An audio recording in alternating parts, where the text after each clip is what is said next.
Hello, আজ আমি তোমাদের জন্য শুক্তো রেসিপি নিয়ে চলে এসেছি। এই রেসিপিটা কিন্তু একটা নিরামিষের মধ্যেই পড়ে। কিছু না হোক সপ্তাহে একদিন এই রেসিপিটা কিন্তু করে খাওয়াই যায়, যেহেতু সপ্তাহে একদিন মানুষ নিরামিষ পালে।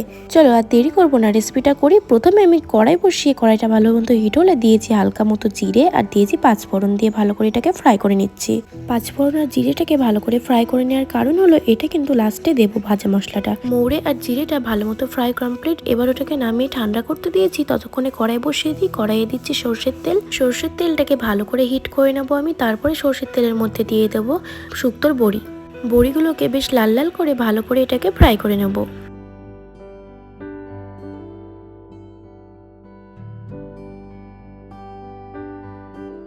বড়িগুলো ভালো করে লাল লাল করে ফ্রাই করা হয়ে গেছে। এবার একটা পাত্রে নামিয়ে নিয়ে সেই তেলের মধ্যে দিয়ে দেবো করলাগুলোকে কিন্তু ভালো করে লাল লাল করে ফ্রাই করে নিতে হবে, না হলে কিন্তু তিতো ভাবটা থেকে যাবে। আর আমি কিন্তু করলার বীজগুলো সব ফেলে দিয়েছি।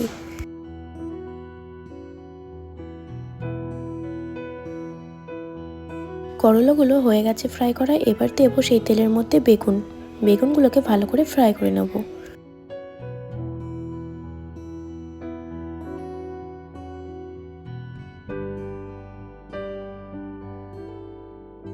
বেগুনগুলো আমার ফ্রাই করা হয়ে গেছে। এবার একটা পাত্রে নামিয়ে নিয়েছি। এবারে কড়াই আমি দিয়ে দেবো সর্ষের তেলের মধ্যে দিচ্ছি তেজপাতা, শুকনো লঙ্কা দুটো। ভালো করে এগুলো ফ্রাই করে নেব। এগুলো ভালো মতো ফ্রাই হয়ে গেলে তেলের মধ্যে দিয়ে দেবো পাঁচফোড়ন। এবারে নাড়াচাড়া করে নেবো হালকার উপরে। হালকা ফ্রাই হয়ে গেলে তারপরে দিয়ে দেবো সবজিগুলোকে। বাকি সবজির মধ্যে আছে হলো ডাঁটা, কলা, আলু, আর আছে এর মধ্যে গাজর। দিয়ে ভালো করে নাড়াচাড়া করে নেব। বেশ ভালো করে এটাকে আমি কিছুক্ষণ ধরে নাড়াচাড়া করে ভালো করে ফ্রাই করে নেব।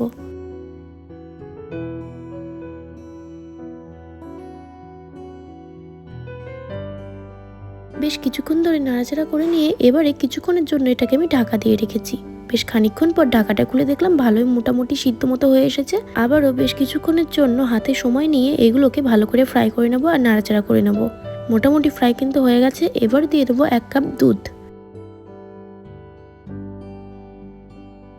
1 কাপ দুধ আর তার সাথে দেবো 1 কাপ জল। পরে যদি দুধ আর জল লাগে তাহলে মিক্স করে একটু দিয়ে দিও। এবারে ভালো করে নাড়াচাড়া করে নেবো।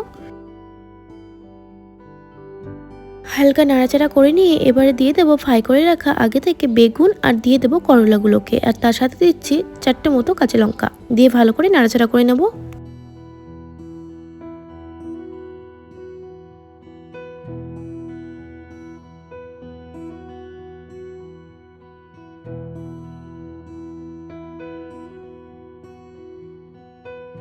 আর একটু দুধ আর জলের পরিমাণটা লাগবে বলে আমি দুধ আর জল মিক্স করে দিয়ে দিয়েছি। তোমরাও যদি লাগে তাহলে এভাবে দিও। তারপরে দিয়েছি ভেজে রাখা বড়িগুলোকে, দিয়ে নাড়াচাড়া করে নিচ্ছি।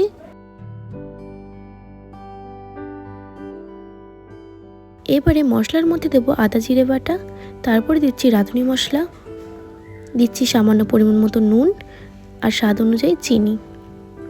এটা কিন্তু মনে করলে ফ্রাই করার সময় দেওয়া যেত, কিন্তু আমি দুধেই ইউজ করি এটা। শুক্তোর মধ্যে দুধ আর জল পড়ে যাওয়ার পর মশলাটা দিলে স্মেলটা কিন্তু খুব সুন্দর লাগে। আমি যেভাবে বাড়িতে তৈরি করি আমি কিন্তু সেই পদ্ধতিতেই দেখাচ্ছি। বেশ কিছুক্ষণ নাড়াচাড়া করে নিয়ে এবারে ঢেকে দেবো বেশ কিছুক্ষণের জন্য। বেশ 20 থেকে 25 মিনিট পর ঢাকাটা খুলে দেখবো কেমন হয়েছে। মোটামুটি শুক্তোটা প্রায় হয়ে এসেছে। তো ভালো করে একটু নাড়াচাড়া করে নিয়ে আর একটু কিছুক্ষণ ফুটিয়ে নেবো।